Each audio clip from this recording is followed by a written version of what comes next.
살아계신 하나님의 말씀 같이 읽도록 합니다. 로마서 10장 9절부터 15절까지 우리 계속 같이 살펴보는 바인데요.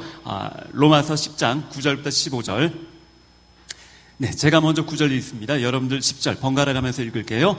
내가 만일 내 입으로 예수를 주로 시인하며 또 하나님께서 그를 죽은 자 가운데서 살리신 것을 내 마음에 믿으면 구원을 받으리라. 사람이 마음으로 믿어 의에 이르고 입으로 시인하여 구원에 이르느니라. 성경에 이르되 누구든지 그를 믿는 자는 부끄러움을 당하지 아니하리라 하니 유대인이나 헬라인이나 차별이 없음이라. 한 분이신 주께서 모든 사람의 주가 되사 그를 부르는 모든 사람에게 부요하시도다.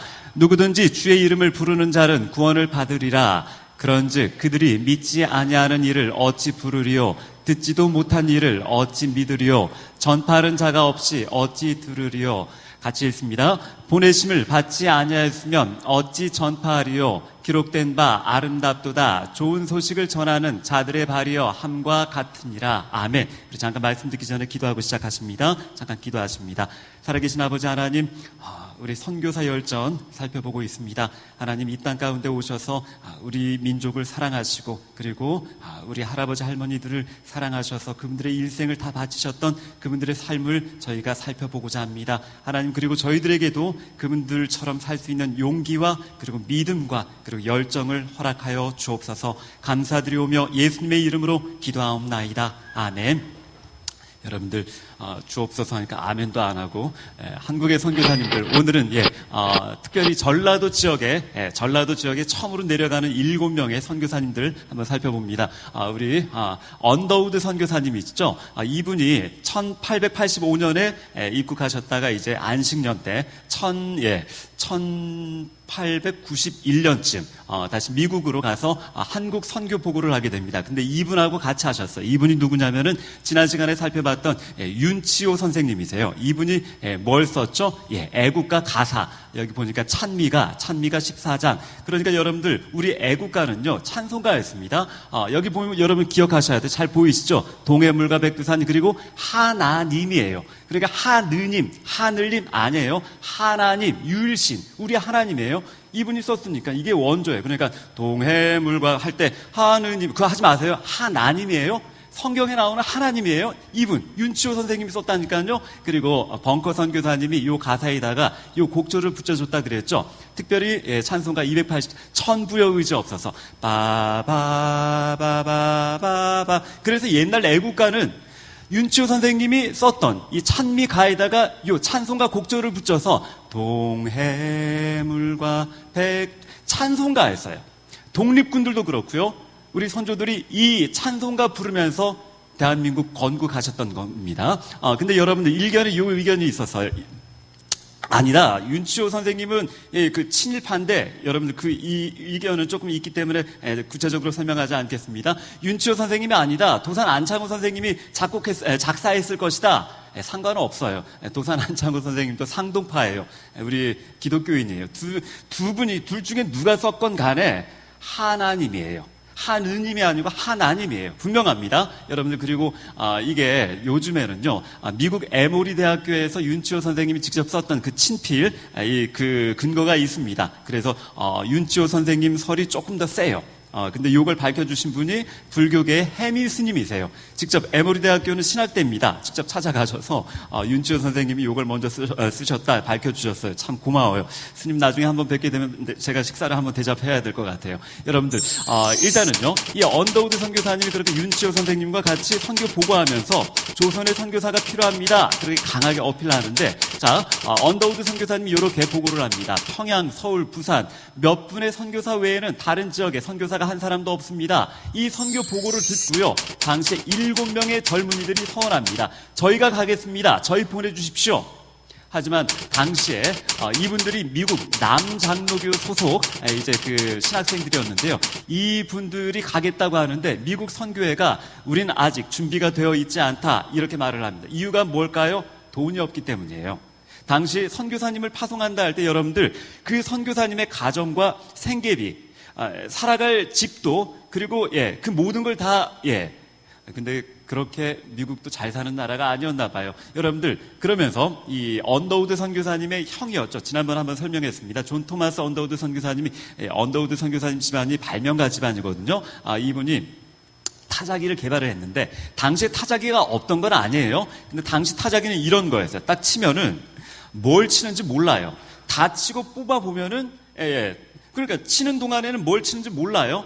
다 뽑아보고 오타가 있으면 새로 쳐야 돼요. 근데 이 언더우드 선교사님 형이 이 지금의 그 자판에 걸맞는 이 타자기를 개발합니다. 그러니까 지금 치면서 오타가 있는지 없는지 이걸 다 지금 편집하면서 치는 거예요. 여러분, 지금으로 따지면 이거는 스마트폰이나 다름없는 거예요. 이걸 개발해서 돈 많이 벌었겠죠. 엄청 벌었습니다. 그리고 돈 벌어 동생 걱정하지 마, 내가 다 보내줄게. 그러면서 이 7명의 선교사님들이 이 언더우드 선교사님 형님의 지원을 받아서 전부 다 동시에 한꺼번에 조선으로 오게 됩니다. 그리고 나중에는 연희 전문대도 이 언더우드 선교사 형님이 동생 신촌에 좋은 땅 알아봐. 그래서 그 연세대가 그렇게 땅이 넓은 거예요. 여러분들, 이 7분이요. 1892년도에 서울에 도착합니다. 그래서 언어 공부를 하고 이분들이 당시에 선교사님이 아무도 없었던 전라도 지역으로 다 이제 파송을 받게 됩니다. 이 7분에 관해서 오늘 한꺼번에 다 살펴볼 거예요. 하지만 여러분들 그 2분이 부부기 때문에 걱정하지 마세요. 일찍 끝납니다. 그리고 이분들과 더불어 한 3분 정도만 간략하게 더 살펴볼 겁니다. 이제 한국사에 나오는 거는 거의 없어요. 그러니까 자세하게 설명할 필요는 없고 여러분들 오늘부터는 그냥 드라마라고 생각하시면 됩니다. 여러분들 먼저 테이트 선교사님 부부가 아니고요, 남매예요. 이분이 지금 7명 중에서 그 리더라고 보시면 됩니다. 그리고 레이놀즈 선교사님, 그리고 아내 이쁘죠. 그리고 레이놀즈 선교사님 굉장히 학구적으로 생겼죠. 공부를 참 잘하셨던 분이세요. 그리고 전킨 선교사님, 그리고 그의 아내 레이번 선교사님이시고요. 그리고 처녀의 몸으로 혼자 입국했었던 리니 데이비스 선교사님, 이 전부 다 7분의 선교사님이신데 오늘은 7분을 살펴봐야 되기 때문에 조금 달리겠습니다. 리니 데이비스 선교사님 간략하게 살펴보도록 할 거예요.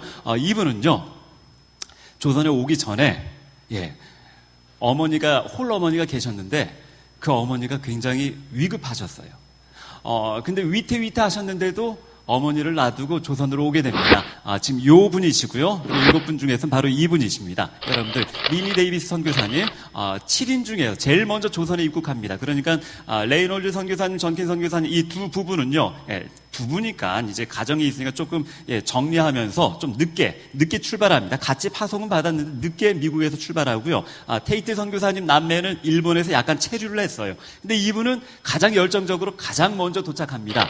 그리고 어려서부터 홀어머니 밑에서 전도의 열정을 보고 배웠고요.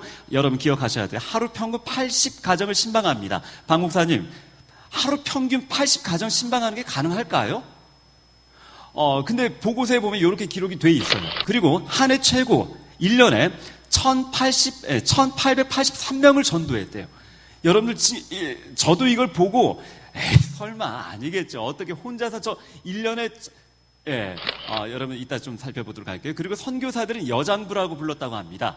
그리고 나중에 후에 해리슨 선교사님, 입국하셨던 선교사님과 결혼을 하게 되는데 이 리니 데이비스 선교사님의 어머니와의 이야기가 있습니다. 특별히 자신은 어릴 때부터 어머니께서 아버지가 일찍 돌아가셔서 혼자 어렵게 키우셨는데 출국 당시 어머니가 병상에서 사경을 헤매고 있을 때였습니다. 너무 힘들 때였는데 그때 어머니가 자신 때문에 지체하고 있는, 고민하고 있는 이 딸을 보고 리니 일로 와봐. 너 왜 그렇게 지체하니? 얼른 가. 그 길이 네가 갈 길이지 않니? 지체하지 말고 얼른 가. 우리는 죽으면 천국에서 보면 되지 않니? 조선에 죽어가는 사람들 네가 가야지. 그럼 내가 가니? 얼른 가. 그러고 보내십니다. 눈물을 머금고 이제 죽음을 앞둔 어머니를 뒤로 하고 리니 데이비스 선교사님 배를 타고 태평양을 건너십니다. 그리고 조선에 도착해서 9일 만에 어머니가 하나님의 품에 안기셨다는 그런 비보를 듣죠. 여러분들, 이 리니 데이비스 선교사님 마음이 어땠을까요? 아마도 추측을 해봅니다. 지금 여기 하루 평균 80가정 신방, 한 해 최고 1883명을 전도했다. 이 기록이 아마 그런 마음 때문만은 아니었을까요? 하늘에 계신, 지금 나를 지켜보고 계실 어머니를 생각하면서 열심히 해야지. 하나님을 정말 훗날에 천국에서 어머니 뵀을 때 부끄럽지 않도록 떳떳하게 우리 엄마 만날 수 있도록 열심히 주의 일 할 거야, 그런 심정은 아니었을까요? 하지만 여러분, 너무나 안타깝게 또 이 리니 데이비스 선교사님은요, 이 7명 중에서 1903년 가장 먼저 하나님의 품에 안깁니다.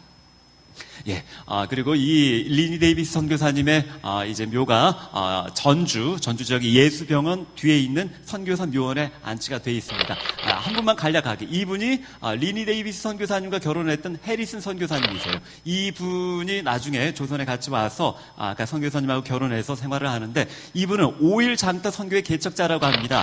그리고 요렇게, 그리고 서문박교회 시작소를 세우고 결혼 5년 만에 자신의 아내를 전주 예수병원에 이렇게 안치를 했죠. 그리고 나중에 사역을 마치고 홀로 이제 귀국을 하셨다고 합니다. 해리슨 선교사님 알아두시고요. 자, 속도를 냅니다. 테이트 선교사님, 아까 그 7명 중에 리더라고 했죠. 이 테이트 선교사님은 보스같이 생겼죠. 이분이시고요. 그리고 바로 요 한국명은 최의덕 선교사님이세요. 이분 잠깐 살펴봅니다. 시카고 매코믹 신학교에 있을 때 특별히 언더우드의 보고를 듣고요. 그리고 윤치호, 아까 그 선생님의 강연을 듣고 나중에 한국 선교를 결심하고 여동생과 함께 조선 선교사를 자원합니다. 7인 개척 선교사 중에 한 명이고요. 그리고 특별히 33년 동안 조선에서 사역을 합니다. 78개의 교회를 개척했대요. 여러분 놀라지 마세요. 다음 시간에는요, 아빠는 500여 교회, 아들은 600여 교회를 개척한 사람들도 살펴볼 겁니다. 여러분들 진짜예요. 직접 교회를 짓고 다녔던 그런 분들이 계세요. 그리고 5명의 목사 안수를 주고요, 21명에게 장로 안수를 줬다고 합니다. 전주 서문교회 초대 담임, 이 전주 서문교회는 나중에 살펴볼게요. 그리고 잉골드 선교사와 결혼한 마지막으로 이분을 살펴볼 겁니다. 1910년 자신의 첫 딸이 태어난 날에 주님의 품에 안깁니다. 이분이 나중에 전주가 이제 그 호남 지방의 전라도 지역에서 이제 전주가 이제 본부였죠. 전초 기지였죠. 여기서 이제 사역을 하면서 서문교회, 은송리 교회당, 그리고 나중에 이렇게 일자집 예배당, 이렇게 빨리 넘어가겠습니다. 그리고 기역자집 예배당. 왜 기역자인 줄 아시죠? 이따가 설명하겠습니다. 그리고 이게 나중에 증축이 되고 지금도 전주 서문교회가 이렇게 100년이 훌쩍 넘어서 존재하고 있습니다. 간략히만. 그리고 테이트 선교사님, 이따가 레이널드 선교사님, 전킨 선교사님, 이 세 분 다 당회장으로, 담임 목사로 그렇게 사역을 하십니다. 근데요, 테이트 선교사님 이야기보다 우리 한국 사람들의 이야기를 조금 나눠보도록 할게요. 여러분들 혹시 금산교회 이야기 들어보셨나요? 너무 선교사님들 얘기만 하면 좀 그러니까 우리 신앙의 선배님들 우리 얘기 한번 살펴보도록 하겠습니다. 여기가 전주인데 바로 옆이에요. 김제에 있었던 그런 얘기입니다. 특별히 이자익 목사와 조덕삼 장로님 이야기 들어보셨나요? 근데 얼핏 다 들어보셨을 거예요. 제가 잘 가르쳐 드릴게요. 이게 금산교회인데 기역자 모양의 교회죠. 아까 부연 설명합니다. 당시에 왜 건물을 이렇게 지었냐면은 남존여비 사상, 남녀 7세 부동석, 그러다 보니까 한쪽에는 남자, 한쪽에는 여자 같이 앉지 못하게 이런 식으로 예배당을 지었다고 합니다. 1907년 평양 장대현 교회입니다. 이 교회도 마찬가지로 이렇게 지었어요. 근데 우리 특별히 금산교회는 대한민국에서 유일하게 남아있는 기역자 교회라고 그렇게도 말을 하더라고요. 이건 나중에 제가 제주도 가서 한번 살펴봐야겠어요. 제가 제주도에 있을 때 바로 옆 마을이었습니다. 삼양이라고 삼양교회가 있는데 이기풍 선교사님이 개척하신 교회예요. 중학교, 고등학교 때까지 기역이에요. 거기도 기역자였어요. 정말로 이 금산교회가 유일한 기역자 교회인지 나중에 제주도 가서 한번 확인을 한번 해봐야 될 것 같습니다. 아무튼요, 당시에 이렇게 좀 남존여비 그리고 남녀 7세 부동석, 그것 때문에 이렇게 기역자 모양으로 되어 있는데 이 마을에 관한 이야기입니다. 당시에 전북 김제 최고의 부자 조덕삼이라고 하시는 분이 있어서 이분이 금광을 발견하고 나중에 최고의 부자였습니다. 거의 그 모든 땅들이 다 이분 거였는데 그의 머슴이 있었습니다. 이자익, 어려서부터 고하고 원래 경상도 지역에 있다가 전라도 곡창 지역에 가게 되면 이제 배불리 먹고 살 수 있다 얘기를 듣고 여기 와서 조덕삼의 마부가 됩니다. 근데 테이트 선교사님 이 두 사람을 전도하게 됩니다. 그리고 이 두 사람이 나중에 집사로서 세례를 받게 되고 집사가 됩니다. 그리고 나중에 이 교회가 부흥합니다. 1909년 장로 투표를 하게 되는데 이 두 분이 주인인 조덕삼과 그리고 하인인 이자익, 이분이 장로 투표에 공동으로 이름이 올라가게 돼요. 그리고 나중에 그 투표를 합니다. 하지만 그 결과는 머슴이 장로가 돼버려요. 이거 어떻게 하죠? 잠깐만요. 이게 그 주인이 장로가 된 게 아니고 머슴이 종이 장로가 돼버렸어요. 모두 당황스러워합니다. 굉장히 어이없어해요. 당시 조선 문화를 완전히 깨뜨리고 거스르는 기독교 문화죠. 사람 위에 사람 없고 사람 아래 사람 없다. 예수 그리스도의 십자가 아래에서 우리 모두 공평하다. 우린 모두 주의 자녀다. 그런 유교 문화 가운데에 우리 기독교 신앙의 선배님들은 이렇게 인간평등을 강조하셨죠. 여러분들, 그런 가운데에서 이 조덕삼 이분은요, 직접 사람들이 너무 뻘쭘해하니까 내려와서 말합니다. 우리 금산교회 성도들은 참으로 훌륭한 일을 해냈습니다. 저희 집에서 일하는 이자익 영수는 저보다 신앙이 훌륭합니다. 오히려 그렇게 말을 해요. 그러고 나서 여러분들, 저는 앞으로 이자익 장로를 잘 섬기겠습니다. 그를 뽑아주셔서 참으로 감사합니다. 실제로 당시 이 선교사님이 여기 없을 때는 장로님이 설교를 하는 거예요. 조덕삼 이 주인은요, 무릎 꿇고 아멘 아멘 하면서 그 종의 설교를 들었다고 합니다.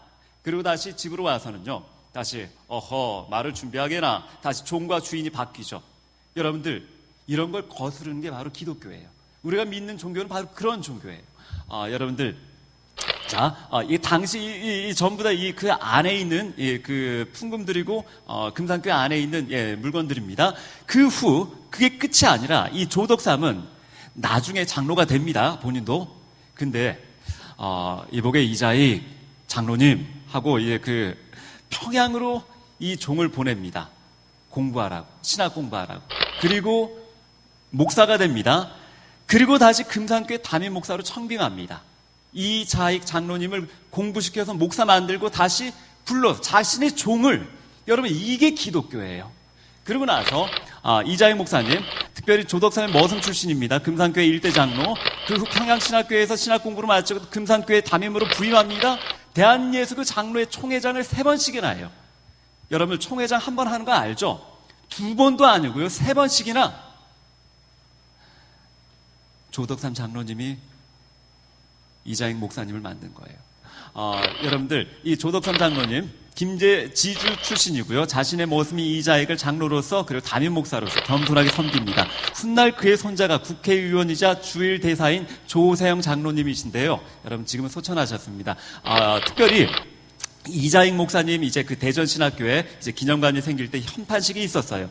조덕삼 장로의 손자 조세영 국회의원 그 장로님과 이자익 손자 이규환 이 장로님은 대전 제일교회 장로님이셨는데 지금 두 분 다 소천하셨어요. 대한민국 화학공학계의 1인자였습니다. 이 두 분이 만나서 현판식 때 같이 축사하고 이야기를 나누는데 앞에서 이렇게 서로 설명합니다. 저희 할아버님께서 주인님을 참 잘 만났습니다. 그래서 저희 할아버님께서 목사도 되시고 이렇게 총회장도 되시고 이렇게 기념관을 갖게 되셨네요. 정말 감사합니다 하고 이 조세영 장로님께 인사하고요. 이 조세영 장로님의 손자 또한, 이 조세영 장로님 또한 우리 할아버님께서 참으로 귀한 하인을 두셨습니다. 덕분에 우리 가문도 이렇게 귀한 예식에 참여를 하게 됐습니다. 정말 감사합니다. 여러분, 이게 기독교예요. 사람 위에 사람 없고 사람 아래 사람 없는, 서로가 서로를 섬기는, 이 땅 가운데 오셨던 선교사님들이 이렇게 조선 땅에 복음을 전해주셨고요. 잘못된, 그릇된 그지 같은 이 신분제도를 이렇게 하나둘씩 없애 가셨던 거예요. 지금 금산교회 이 모습이고, 여러분 나중에 전라도 지역에 여행 가실 때는 꼭 이런 데 한번 답사를 해보세요. 재밌어요. 계속 갑니다. 레이놀드 선교사님 한번 살펴봅니다. 레이놀드 선교사님 바로 이분인데, 와, 잘생겼죠. 공부 잘하게 생겼죠. 그리고 바로 이분이세요. 그리고 7분 중에 바로 이분이신데 간략히 설명합니다. 이분은 햄퍼 시드니 대학교 수석 졸업하셨습니다. 유니온 신학교 졸업하셨고요. 히브리어, 헬라어, 라틴어, 불어, 독어 언어 등에 탁월합니다. 그러면은 이쯤 되면은 이분이 뭘 주로 하셨을까요? 성경 번역. 그렇게 되죠. 그리고 신학 박사이자 문학 박사이고요. 그리고 구약 성경 번역에 엄청난 기여를 합니다. 여러분들, 특별히 성경 번역, 잠깐만, 요거 먼저 살펴보도록 할게요. 이게 레이놀드 선교사님의 아들의 묘비인데요. 특별히 첫째 아들이 1893년 태어나서 1893년 하나님의 품에 안깁니다. 첫째 아들이 조선에서 태어나서, 첫째 아들이 이분들은 일찍 돌아가시는 건 아닌 것 같은데, 자녀분들을 먼저 이렇게 묻고 사역을 하시네요. 그리고 특별히 이분이 성경 번역에 탁월하셨는데, 왜냐하면은, 여러분들, 신약 성경은 헬라어의 원어가, 구약 성경은 히브리어예요. 그게 나중에 라틴어로 번역이 됐죠. 그렇다 보니까 솔직히 헬라어, 히브리어, 라틴어 이 정도는 할 수 있어야 성경 번역을, 그리고 또 더 중요한 건 한글도 잘 알아야겠죠.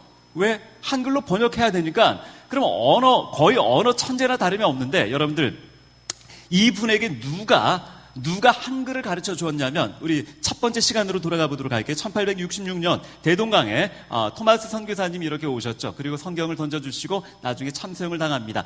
이때 목을 베었던 박춘권이라는 사람 생각나시죠? 한번 읽어봅니다. 내가 서양 사람을 죽이는 중에 한 사람 토마스를 죽인 것은 내가 지금 생각할수록 이상한 감이 있다. 내가 그를 찌르려고 할 때에 그는 두 손을 마주잡고 무산말 기도를 한 후 붉은 배를 입힌 책을 가지고 웃으면서 나에게 받으라 권하였다. 그러므로 내가 죽이기는 하였으나 이 책을 받지 않을 수가 없어서 받아왔노라.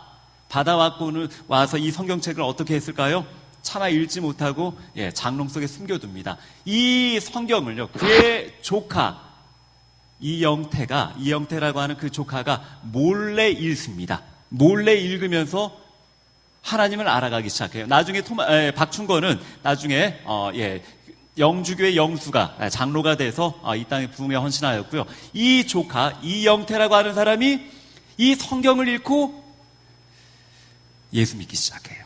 그리고 이영태라고 하는 사람이 레이놀드 선교사님의 한국어 선생이었어요. 토마스 선교사님의 죽음이 결코 헛되지 않습니다. 여러분들, 하나님의 섭리 가운데 다 하나가 되는 거예요. 하나님의 예정 가운데 다 있는 거예요. 그리고 나중에 이 이영태로 말미암아 나중에 이 레이놀드 선교사님이 열심히 성경 번역합니다. 여러분, 당시에 성경이 번역됐죠. 우리가 잘 아는 로스 선교사님, 그리고 이수정에 의한 마가복음. 근데 이 성경책들은 여러분들 신약 성경뿐입니다.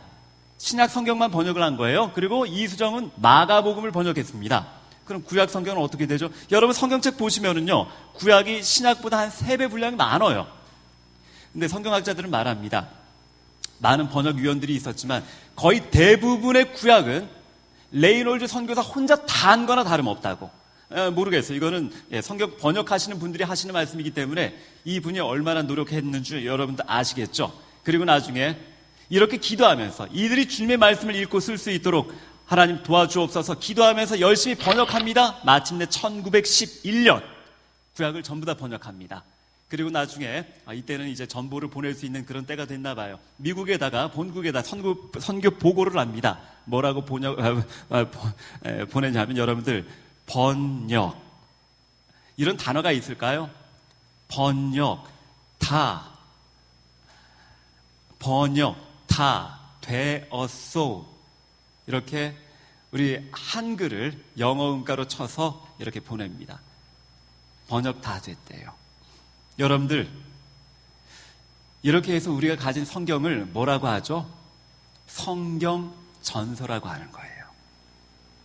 여러분들, 우리가 잘나서 우리가 성경 읽어야지 해서 우리 영어로 된 성경을, 원어로 된 성경을 우리가 번역한 거 아니에요? 100여 년 전에 이 땅 가운데 오셔서 우리나라 말도 모르시던 그분들이 한글을 배워가면서 그분들이 갖고 있는 성경을 친히 번역해 주신 거예요. 가능한 한 우리 핸드폰 성경 보지 마시고요. 성경책 들고 다닙시다. 그리고 그 성경 낙사하지 마시고요. 이쁘게 장식도 하고 밑줄 그을 때는 이쁘게 색볼펜으로 예쁘게 자신의 이름 꼭 써주시고요. 그 성경책 좀 꾸김이 있으면 다시 펴두시고요. 그렇게 성경을 아꼈으면 좋겠습니다. 우리가 갖고 있는 이 성경책, 누군가의 평생에 심혈을 기울여서 번역해준 이 고마운 책임을 우리가 잊지 않았으면 좋겠습니다. 전킨 선교사님, 세 번째 선교사님이신데요. 전킨 선교사님 살펴봅니다. 이 분은요, 굉장히 샤프하게 생겼죠. 열정적으로 생겼어요. 바로 이분이고, 애를 안고 있죠. 일찍 결혼해서 애까지. 그리고 또 이분이세요. 아내들은, 넘어가도록 하겠습니다. 부부 일심 동체니까요. 전킨 선교사님, 전위렴이라고 하는데, 워싱턴 유니언 신학교 졸업 군산 선교의 개척자. 그러니까 전주 옆에 군산이 있죠. 전주 스테이션이 있는데 이분은 특별히 군산으로 갔어요. 군산에서 열심히 사역을 합니다. 근데 후에 선교사님들이 전주로 파송을 합니다. 이거 이따가 설명을 하도록 할게요. 군산에 영명학교를 설립하고요. 그 안에는 기전여학교 일대 교장으로 헌신합니다. 군산 선교 스테이션인데요. 근데 이분이 너무 열심히 사역을 하는데 조선에 와서 사역하면서 굉장히 몇 번씩 죽을 뻔했어요. 죽을 고비를 겨우겨우 넘겼어요. 그게 굉장히 많습니다. 그래서 선교사님들이 계속 아프고 근데 열정적으로 너무 열심히 하고 그래서 선교부에서 군산에서 쫓아냅니다. 군산 사역 못하게끔. 그리고 일종의 전주로, 왜냐하면 전주는 그래도 큰 도시니까 좀 살만했거든요. 안전한 전주로 보내고 경고합니다. 전킨 집에서부터 20리 밖에 나가지 못하도록. 여러분들 이거 뭐죠? 이게 돌아다니지 못, 너무 열심히 선교하고 사역을 하니까 너무 지치고 이러다가 진짜 죽을 것만 같아요. 전킨, 당신 그러다 죽어. 그러지 마. 그러면서 이제 법으로 20리 밖에 돌아다니지 못하도록. 그만큼 열심히 선교를 했었는데요. 그러면서 전주 서문교회 3대 다윗 목사고요. 근데 아니라 다를까 우리 전킨 선교사님이 1908년 사역을 하다가 이렇게 하나님의 품에 안깁니다. 너무 열심히 해서. 예, 진짜로요. 근데 이분들은 왜 이렇게 열심히 했을까요? 이분의 묘지입니다. 전위lâm 선교사의 묘. 아까 맨 처음에 순교하셨던 리니 데이비스 선교사님 묘 바로 옆에 있습니다. 그 다음으로 하나님 품에 안겼다는 거죠. 근데 여러분들 이게 이따가 살펴보겠지만 전주 예수병원 뒷뜰에 있는 선교사 묘원입니다. 여기에 보면은 이 선교사님들 묘가 있는데 이게 바로 전킨 선교사님의 묘예요. 하지만 중요한 거 우리가 기억을 해야 되는 건 바로 이거예요. 이 밑에 작은 돌들 3개가 있어요. 이게 뭐냐면은 이 전킨 선교사님이 한국에 올 때 아이를 데리고 왔죠. 자신의 아이를. 첫째 아들입니다. 조지. 둘째 시드니. 셋째 프랜시스. 첫째 아들 2살 만에 하나님의 품에 안깁니다. 둘째 아들 2달 만에 하나님의 품에 안깁니다. 셋째 아들 20일 만에 하나님께로 보냅니다. 여러분들 여기는 서울이 아니에요. 지방으로 갈수록 위생이라든지 거주 문화가 사람 사는 환경이 참 많이 열악해요. 그러면서 이 아이들이 다 풍토병으로 사망합니다. 레이놀드 선교사님도 첫 번째 아들을 그렇게 하나님 품에 안기고요. 리니 데이비스 선교사님은 자신을 먼저 하나님께 드립니다. 테이트 선교사님도 그렇고요. 여러분들 이게 넷째 아들입니다. 다른 곳에 이제 안치가 됐는데 그렇게 기전여학교라고 전에 잠깐 설명을 했었던 것 같은데 메디 테이트, 아까 테이트 선교사님의 여동생 이분이 전주 여학교를 만듭니다. 하지만 이 여학교에서 이제 전킨 선교사님의 아내가 일대 교장으로 있었는데 전킨 선교사님이 4명의 아이를 이 땅에 묻고 자신 또한 하나님께 바칩니다. 하나님 품에 안깁니다. 그래서 전킨을 기념하자 기전 여학교가 되는 거예요. 그 이름이 바로 그 이름이에요. 기념하자 전킨을. 그래서 전주의 기전여학교가 기전여고, 기전여중 아직도 있습니다. 여러분들 이게 기전여학교 학생들이 이제 다가교를 건너서 이제 서문교회 이제 예배 채플 드리러 이제 가는 모습이고요. 한 분만 더 인골드 선교사님이십니다. 이분은요 아까 7명하고 같이 왔던 분이 아니세요. 아닌데 이분은 나중에 이제 오십니다. 한 5년 뒤에. 근데 8번째 선교사라고 하고 싶은 게 아까 오셨던 7분 선교사님들 중에는 의료 선교사님이 아무도 없었어요. 그래서 나중에 이분이 오십니다. 이분 여의사였습니다. 나중에 아까 그 테이트 선교사님과 결혼을 하게 됩니다. 잘 됐죠. 잘 됐죠. 축하해야죠. 근데 여러분들 이 인골드 선교사님이 이렇게 왕진 갈 때인데 이분은 어떤 분이셨냐면은 1896년 볼티모어 여자의대 수석으로 졸업을 했답니다. 수석으로. 근데 참 신기한 건 이론과 실기 두 분야에서 최고점으로 금메달로 개교 이래 최초의 기록이라고 합니다. 참으로 대단하신 분인데 이분도 이렇게 낯선 땅, 조선 땅으로 오십니다. 그리고 재물포항으로 입국을 하고요. 그리고 전주 예수병원을 설립합니다. 이제 마지막으로 이 병원에 관해서 이제 자세히 살펴볼 텐데요.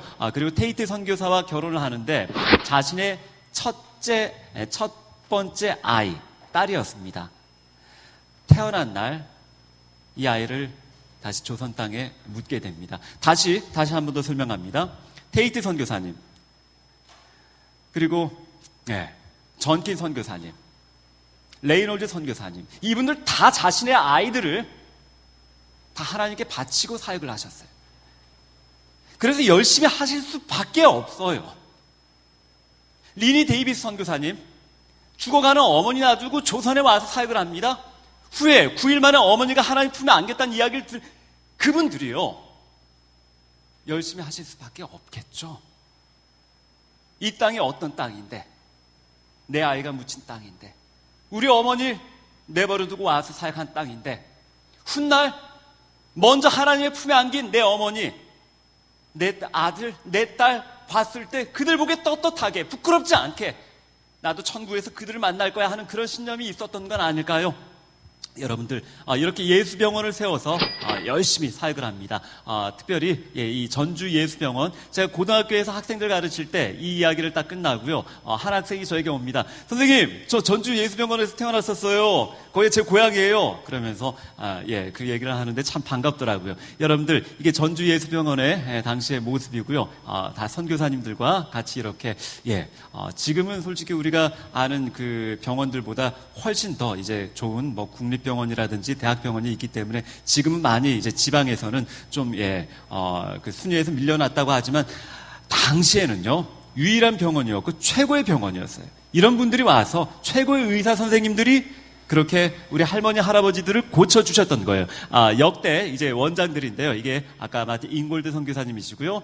쭉 한번 살펴보시기 바랍니다. 이분들 솔직히 다 살펴봐야 되는데 우리에게 시간이 없잖아요. 그래서 간략하게 여러분들 이름만 한번 훑어보도록 하시고요.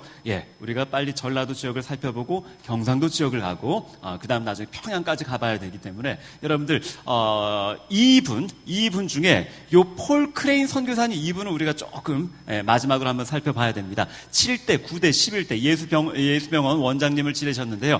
우리 방송실 영상 잠깐 보도록 할까요? 준비한 영상 36초부터 부탁드립니다.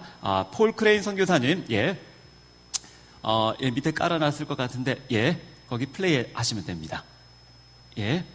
한 36초부터 하시면 되고요. 아까 그 폴 크레인 선교사님의 모습인데, 잠시 후에 한번 블랙 마운틴이라고 하는 이 지역에 당시에 오셨던 장로교 선교사님들의 자제분들이 모여있는 곳이에요. 잠시 후에 한번 살펴봅니다. 호수를 끼고 있는 이 작은 마을은 미국 남장로교의 은퇴한 선교사들이 모여 사는 선교사 마을이기도 하다.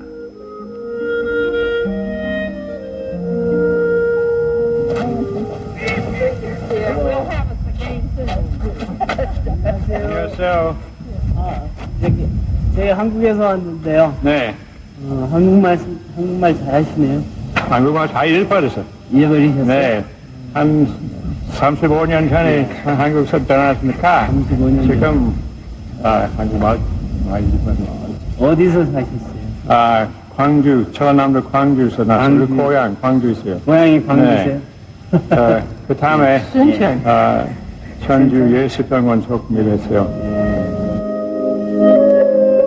이곳에선 만나는 사람마다 대부분 한국어를 능숙하게 구사한다. 뿐만 아니라 한문으로 쓴 문패 등 마을 곳곳에서 한국의 정취가 느껴진다. 안녕하세요. 어디서 오셨어요? 서울에서 왔습니다. 서의필입니다. 서머빌 박사님이시죠? 예, 그렇습니다. 들어오세요. 고맙습니다. 집사람.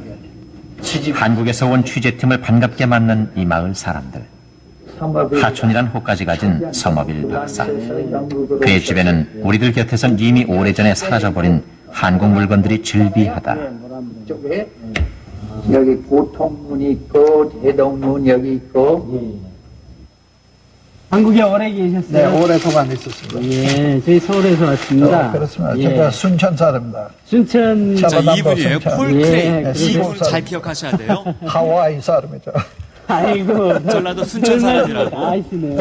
어디에, 순천에서 사셨습니까? 네, 어렸을 때 저기 있었습니다. 어렸을 때요? 순천에서 어렸을 때 태어나셨어요. 학교 고향이 한국이에요. 고등학교까지 다녔습니다. 여기 제 한국에서 사는 동안 화가였던 크레인 씨 어머니는 1900년대 초 한국의 풍경들을 그림으로 남겨놓았다.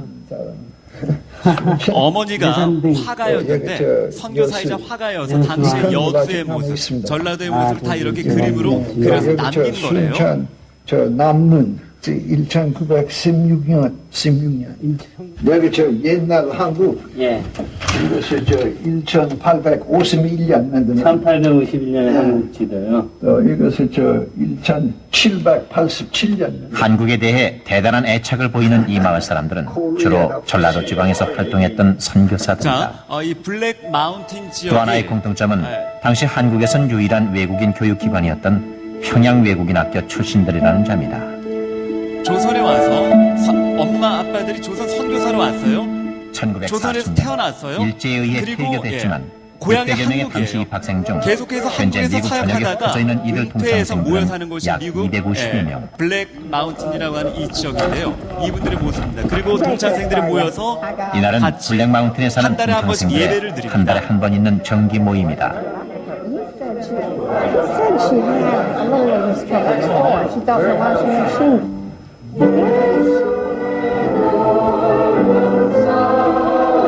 한글로 이렇게 찬송가를 부르고요. 귀에 익은 한국어 찬송가. 흔치 않는 일이다. 하지만 한국에서 온 손님들에게 한국어로 찬송가와 기도를 선사하는 이들의 모습은 아주 자연스럽다.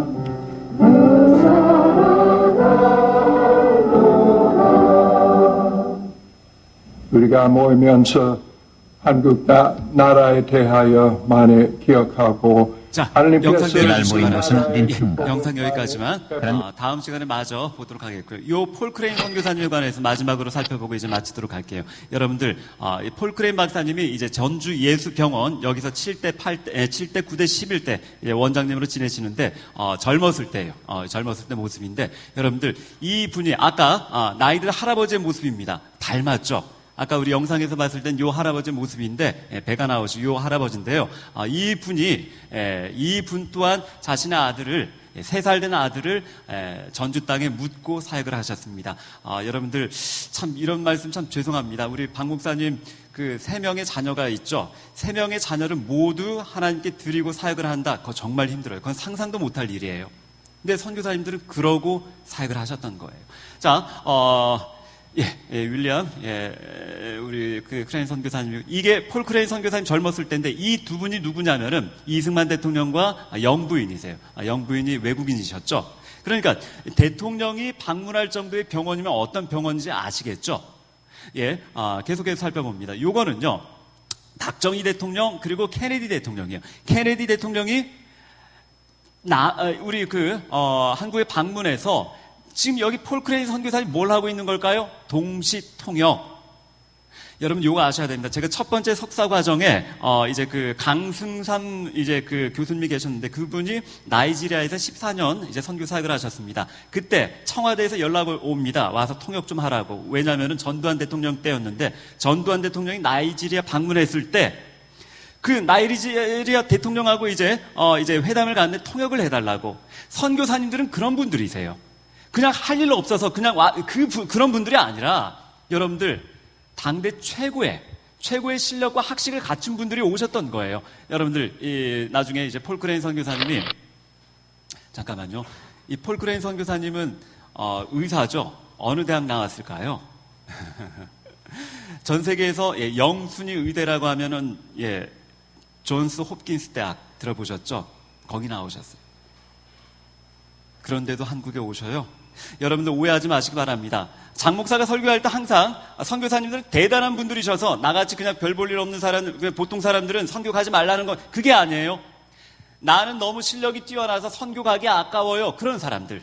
나는 너무 이뻐서, 나는 가진 게 너무 많아서, 나는 너무 잘나서 선교 가기 아까워요. 그런 사람들. 그런 마음 갖지 말라고 이런 얘기를 드리는 겁니다.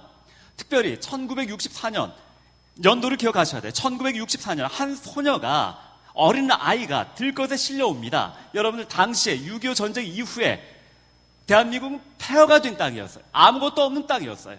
그때 너무 어렵게 살았던 시절이었는데 한 꼬마 아이가, 여자아이가 들것에 실려옵니다. 배가 남산만해져서 왔어요. 이 폴 크레인 선교사님 급히 마취를 하고 그 여자 꼬마 아이의 배를 가로 개복을 합니다. 여러분들, 기생충이에요. 다 기생충이에요. 꼬마 아이가 배가 남산이 돼서 왔는데 배를 개복해보니 이게 다 기생충이에요. 이 꼬마 아이 7일 만에 목숨을 잃습니다. 당시 우리 할아버지 할머니들 그러고 사셨던 거예요. 여러분들, 우리 아프리카에 못 먹고 굶주린 애들 못 먹었습니다. 근데 왜 배가 나오죠? 물을 먹어서. 왜 물을 먹죠? 여러분들, 영화 연가시, 기생충이 몸에 있죠. 계속 물을 먹죠. 배 터져서 죽죠. 그런 겁니다. 여러분들, 기생충이 몸에 있을 때 우리 양분들은 다 빨아먹고요. 그리고 또 복수가 찹니다. 배에 물이 차는 거예요. 아까 그 꼬마 아이가 그렇게 왔던 거예요. 기생충이라고요. 여러분들, 당시 보건복지부의 기록을 살펴봅니다. 1960년 우리나라의 국민의 95% 이상이 기생충 감염 상태였다. 계속 봅니다. 1964년 아까 폴 크레인 선교사님이 그 여자아이의 배에서 기생충 그 해입니다. 한국기생충 박멸협회가 창립되고 1966년 기생충 예방법이 공포가 됩니다. 그리고 1968년 이렇게 대상으로 시작합니다. 그리고 1997년 이때 비로소 우리나라가 기생충 퇴치 성공국가로 인정을 받습니다. 우리 7, 8 친구들, 우리 고등학교 졸업할 때 그때 비로소 인정을 받는 거예요. 여러분들 다시 한 번만 더요. 체변 봉투. 제 나이 2살 위아래 친구들, 체변 봉투 우리 다 해봤죠? 체변 봉투가 뭔 줄 아세요? 여러분들 학교에서 봉투를 줍니다. 집에 가서 대변 받아오라고, 똥 받아오라고, 그걸 다시 학교에 갖다 바칩니다. 갖다 주면은요, 그걸 일일이 검사해서 한 일주일 후에 기생충 약을 나눠줍니다. 우리 그거 먹었어요. 우리 위에 있는 집사님들, 맞죠? 우리 다 그러고 살았죠? 매 학기마다 정말 곤욕이었어요. 여러분들, 근데요, 이 폴 크레인 선교사님, 이 여아에서 이 기생충을 꺼내보고 일일이 다 세보세요. 너무 어이가 없어서 일일이 다 하나씩 다 세봤어요. 1063마리예요. 1063마리 이걸 사진 찍어서 전 세계 보냅니다. 선진국으로 보냅니다. 이거 보십시오. 어린 여자아이 뱃속에서 나온 기생충 1063마리입니다. 한국이 이렇게 힘듭니다. 얘네들 좀 살려주십시오. 돈 좀 보내주십시오. 이 아이들 기생충 약 먹을 수 있도록 약품 보내주시고요. 돈 좀 보내주십시오. 그리고 아까 보건복지부에서 나온 그 운동했던 거예요. 국가가 한 게 아니고요. 선교사님들이요. 이제 말씀을 마치고자 합니다. 부탁드릴게요. 우리 사랑하는 청년들, 내가 여러분들보다 그렇게 연배가 높지 않아요. 어떻게 보면 형, 오빠뻘밖에 안 됩니다. 그래서 잘 들으셔야 돼요. 제가 초등학교 입학할 때 우리요, 왼쪽 가슴에 손수건을 맸다요. 손수건 접어서 여기에다가 앞핀 이거 꽂아갖고 그러고 다녔어요. 근데 2학년, 3학년 때는 안 그랬는데 초등학교 1학년 때 왜 그랬는 줄 아세요? 우리가 코를 많이 흘렸어요. 요즘 애들 보면은 초등학교 1학년 애들 코 안 흘립니다. 근데 왜 흘렸을까요? 의학적으로 말씀드립니다. 어린애들이 왜 코를 흘리는 줄 아세요? 영양실조예요. 제 초등학교 입학할 때 한 명도 빠짐없이 왼쪽 가슴에 손수건 달고 입학했어요. 코 닦으라고. 어릴 적 기억입니다. 우리 목욕탕 못 갔죠. 비싸서. 연탄 보일러 뜨거운 물 안 나와요. 겨울에는요, 항상 내복을 입고 있었는데 한 달에 한 번 그렇게 목욕했습니다. 여러분, 챔빗이라고 아나요? 촌빗. 빗은 빗인데 굉장히 촘촘한 빗이에요. 요즘 마트라든지 가면 그런 거 안 팔아요. 그 빗, 뭘 하는 빗이냐고요? 머리에 이가 있어서 그거 긁으면서 이 잡고 엄지손가락 2개 끼워서 이를 딱딱 터뜨리면서 우리 그러고 지냈어요. 대한민국이 그렇게 잘 살았던 나라 아니에요. 6.25 전쟁 이후 아무것도 없는 나라였어요. 경부고속도로를 지어요. 돈 없어갖고 우리 국제시장 다 봤잖아요. 광부 보내고 간호사 보내고 월남전 파병하고 그 돈으로 경부고속도로 만들었어요. 만들 기술이 없죠. 필리핀 노동자들이 와서 만들어줬대요. 지금처럼 우리가 살고 있는 것 여러분 잊지 않았으면 좋겠어요. 불과 아버지 세대, 할아버지 세대 그런 때입니다. 여러분들 기생충 이제 없다, 안 해도, 체변봉투 안 해도 된다. 제가 고등학교 졸업할 때였어요. 근데 하지만 우리는 어느 때부터인가 너무 풍족하게 살아가는 건 아닌가요? 이 땅 가운데 오셔서 자신의 자녀를 묻고 자신의 몸을 묻고 그렇게 열심히 사역하셨던 이분들의 모습들을 우리가 잊어버리고 살아가는 건 아닐까요? 우리 다시 기억했으면 좋겠습니다. 우리 사랑하는 친구들, 우리나라가 이렇게 잘 살게 된 것 하나님의 은혜입니다. 우리의 노력, 우리가 잘나서 우리가 열심히 사는, 물론 그것도 있죠. 하지만 기억했으면 좋겠어요. 100여 년 전에 그분들도 자녀가 있는데, 그분들도 부모가 있는데, 그분들도 친구가 있고요, 그분들에게도 꿈이 있고 하고 싶은 게 있지만 다 포기하고 아무것도 없는 이 낯선 땅, 죽을지도 모르는, 아니요, 죽을 각오하고 이 땅 가운데 와서 자신의 아들을 묻으면서 딸을 묻으면서 이렇게 만들어진 조국이라는 것, 우리 대한민국이라는 것 기억합시다. 그리고 감사합시다. 헬조선 그런 말 하지 말고요. 그런 말 하지 말고 어떻게 이렇게 이루어진 나라인데 우리 감사하고요. 이 땅 가운데 오셨던 그분들처럼 우리가 살아가면 안 될까요? 아멘. 이 땅의 소망이 선교사님들의 삶을 본받아 살고자 하는 여러분들에게 있길 소원합니다. 아멘. 우리 함께 찬양하고 기도하는 시간 갖도록 하시겠습니다. 항상 우리 주제가처럼 우리 부르고 있는데 십자가의 전달자, 우리 다 같이 일어서셔서 함께 찬양하고 기도하는 시간 갖도록 하시겠습니다. 함께 찬양하실까요? 난 지극히 작은 자, 난 지극히 작은 자, 죄인 중에 괴수 무익한 날 부르셔서 간절한 기대와 소망 부끄럽지 않게 십자가 전케 하셔. 어디든지 가리라, 어디든지 가리라. 주 위에 서라면 나는 전하리 그 십자가. 내 몸에 밴 십자가, 그 보혈의 향기 온 세상 채울 때까지 살아도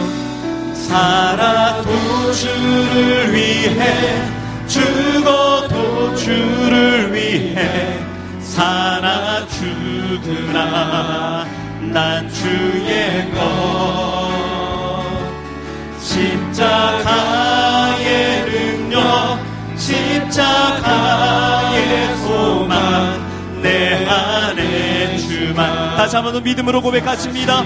살아도 주를 위해, 살아도 주를. 그렇습니다. 하나님, 이 땅 가운데 오셔서 그렇게 우리를 사랑하시고 헌신하셨던 선교사님들을 기억하겠나이다. 십자가의 능력, 십자가의 소망, 내 안에 주만 사시는 것. 난 지극히 작은 자, 죄인 중에 괴수 무익한 날 부르셔서 간절한 기대와 소망 부끄럽지 않게 십자가 적게 하소. 내 사랑 나의 십자가, 내 사랑 나의 십자가. 우리 사랑하는 청년들, 우리 이 시간 함께 기도하는 시간 갖도록 하시겠습니다. 함께 기도하실 때 하나님 그렇습니다. 100여 년 전에 이 땅 가운데 오셔서 우리 사랑하는 선친들을 씻겨주시고 가르쳐주시고 고쳐주시고 그렇게 키워주셨던 그 선교사님들의 따스한 사랑을, 그분들의 열정을, 그분들의 숭고한 정신을 우리가 잊고 사는 것은 아닌지 이 시간 회개합니다. 하나님 기억하겠습니다. 그리고 잊지 않겠습니다. 그분들을 향한 감사의 마음을, 그리고 무엇보다 우리가 빚진 자임을, 이 복음의 빚진 자임을, 그리고 이 모든 것이 우리가 잘나서가 아니라 하나님의 은혜임을 우리가 기억하고 우리 또한 그렇게 살아가겠습니다 하고 간절한 마음으로 이 시간 하나님께 고백하는 시간 갖도록 하시겠습니다. 함께 기도하시겠습니다. 살아계신 아버지 하나님, 이 땅 가운데 허락하신 하나님의 은혜, 하나님 저희가 잊지 않겠습니다. 하나님 저희가 감사드리겠습니다.